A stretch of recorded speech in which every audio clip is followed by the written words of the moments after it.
Welcome to Dream Farm. Today's the 29th of May, and Jordan and I are visiting the spot where we did the direct nut acorn seeding back in October. So that would have been, I think it was towards the latter part of October last year, right? I think so. Yeah. But we had great success here, and we just kind of want to show you something here that really kind of bugs me. You know, I thought that of all the things that were going to derail my habitat projects, it was going to be, you know, some mean old bull thistles or drought, something to do with those pesky deer eating stuff. But never did I dream that my downfall was going to come at the hands of a furry little cute, friendly, fluffy little chipmunk. Those evil little bastards. They're finding these oak trees, and they're digging up the acorn that the oak trees are growing out of, and they're cutting the trees off, and they're eating the acorns. And you know, if the trees grow fast enough, it's not going to be a problem, because eventually they're going to outgrow that acorn and they're going to be fine. For example, the ones that we did in like 2022, those would have long surpassed their reliance on the acorn. Yeah, and I think these, even the ones we did back in October, very soon they will be. Yeah. Because some of them are really big. But when they first come out of the ground, it's like this little flag that the chipmunks are seeing. It's like, hey, there's an acorn down here. And they're digging them up and cutting them off. And, you know, I think if there was some kind of poison or something we could put out, but we need like a Tom and Jerry style attack approach. Yeah, and you know, I think poisoning them is illegal, but I think that I would almost stoop to a life of crime in order to get rid of these chipmunks. Dream Farm is brought to you by Whitetail Institute.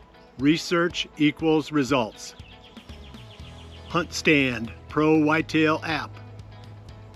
Hoyt Archery, Wildlife Farming, and PH Outdoors. This is probably more practical for most of our viewers than what we're dealing with, but we dealt with this before on the farm in southern Iowa when we put the corn in the ground. And they did the exact same thing, and only to the corn. And people probably wonder, you know, why am I not getting any corn in the outside, you know, 6 to 12 rows of my food plot? What they don't realize is just as soon as that corn spikes, you know, it puts up a little short, you know, 1 inch tall little green spike, these chipmunks and ground squirrels and maybe crows, I don't think the birds as much, but they're keying in on that, and they're seeing that as like telling them that there's a kernel of corn down there. And I saw it, you know, several years ago, and they just dig them up and eat them. Yeah. And then the corn plant, of course, the little spike just falls over dead, and they just move on to the next one, and they can wipe out, you know, the whole outside area of a field closest to the timber. If I recall correctly, I think the solution to that involved me, age 7, sitting in the back of a Ranger shoveling bucket loads of loose feed corn around the edge of these fields. So that's what I finally came up with, and that's something that hopefully can be useful to you as a viewer of this if you've got corn in your plots and you're dealing with this. If you put loose corn on top of the ground during the same time that the corn that you planted is spiking, those little critters are going to eat the loose corn. They're not going to bother with digging up the corn that's under the ground because it's too much work. Why not just eat the stuff on top? Well, maybe it only takes them, you know, 10 days to eat all the corn that you spread out in the outside area of your field. But during that time, the little corn plant has absorbed that kernel, and now it's, you know, 4 inches tall or whatever, and the chipmunks and critters aren't going to dig them up because the kernel's not there. So that was the solution, and we did that quite a bit, and it worked really well. The only thing I've come up with here, in the case of these acorns, is I think maybe throwing some fall rye in when we plant the acorns in the fall. you know, like spread maybe a half of a normal rate of the fall rye. Would that just camouflage, or would that give them something else to eat? It'd camouflage. Yeah. I think once they key in on the acorns, they're going to be after the acorns. Yeah. You know, I don't think you can really distract them with other food. Maybe you could throw corn out and distract them, but it's my guess that they're just going to go after, you know, they're going to continue to go after the acorns that are underground. So hiding it would be a good idea. Plus, I do think that fall rye would serve as something of maybe a weed control too, because it does have some natural tendency to suppress the weed growth. And because it matures and turns brown and dies off during the summer, you wouldn't really have to control it that much, because the oak trees should be coming up in there, and then the rye is dying and falling away. So that's one possible, you know, like I said, maybe like a half rate or roughly.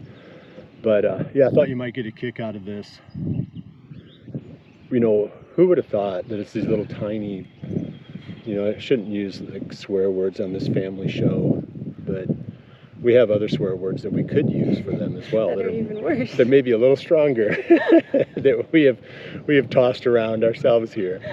But keep in mind that there's always stuff out there trying to eat the things that you're putting into the ground for long-term benefit, and they're seeing it as some kind of a short-term benefit. And it's a constant battle of trying to get past that short-term loss in order to get that long-term gain. How long do you think it takes approximately for the tree to outgrow the acorn and be self-sufficient? Like, do you think it just varies kind of on the tree and the conditions and stuff? Or like, how close do you think the 2023 acorns are to having made it out of the woods? I don't know. So that's the short answer. But if I had to guess, I'd say it's a month. Yeah. You know, I don't think it's a few weeks, a Yeah. couple weeks. I think it's a while, because, you know, we've been looking at them here, and we'll look at a few more that they've cut off. And some of these plants are fairly tall. The really tall ones, they're not cutting them off. So, you know, it's maybe the 4 to 6 inch tall ones.